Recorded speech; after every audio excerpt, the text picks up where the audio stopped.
తెలుగుదేశం విజయాన్ని కాంక్షిస్తూ CBN army Kurnool జిల్లా ఆళ్లగడ్డ నుంచి అహోబిలం దేవస్థానానికి పాదయాత్ర చేస్తోంది.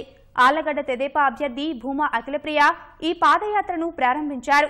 విజయవాడ పార్లమెంట్ పరిధిలో 7 అసెంబ్లీ స్థానాలు గెలుస్తామని, ఎంపీగా తాను 2 లక్షల మెజార్టీతో విజయం సాధిస్తానని కేశినేని నాని ధీమా వ్యక్తం చేశారు. కృష్ణా జిల్లా కొండూరు మండలంలోని వివిధ గ్రామాల్లో మంత్రి జవహర్తో కలిసి నాని పర్యటించారు. అవనిగడ్డ నియోజకవర్గంలో తెలుగుదేశం అభ్యర్థిగా బరిలో ఉన్న మండలి బుద్ధప్రసాద్ ఎన్నికల ప్రచారంలో దూసుకుపోతున్నారు. మచిలీపట్నం పార్లమెంట్ అభ్యర్థి కొనకల్ల నారాయణరావు, ఎమ్మెల్సీలు బుచ్చుల అర్జునుడు, అశోక్ బాబుతో కలిసి చల్లపల్లిలో బైక్ ర్యాలీ నిర్వహించారు. గ్రామాల్లో మహిళలు హారతులతో స్వాగతం పలికారు. తిరుపతి తెదేపా అభ్యర్థి సుగుణమ్మ జీవకోన రాజీవ్ నగర్లో నారా గిరీష్తో కలిసి ఇంటింటి ప్రచారం నిర్వహించారు. కడపలో దాదాపు 500 మందికి పైగా యువత తెలుగుదేశం పార్టీలో చేరారు. మంత్రి ఆదినారాయణ రెడ్డి, ఎమ్మెల్యే అభ్యర్థి అమీర్ బాబు సమక్షాన తెదేపాలో చేరారు.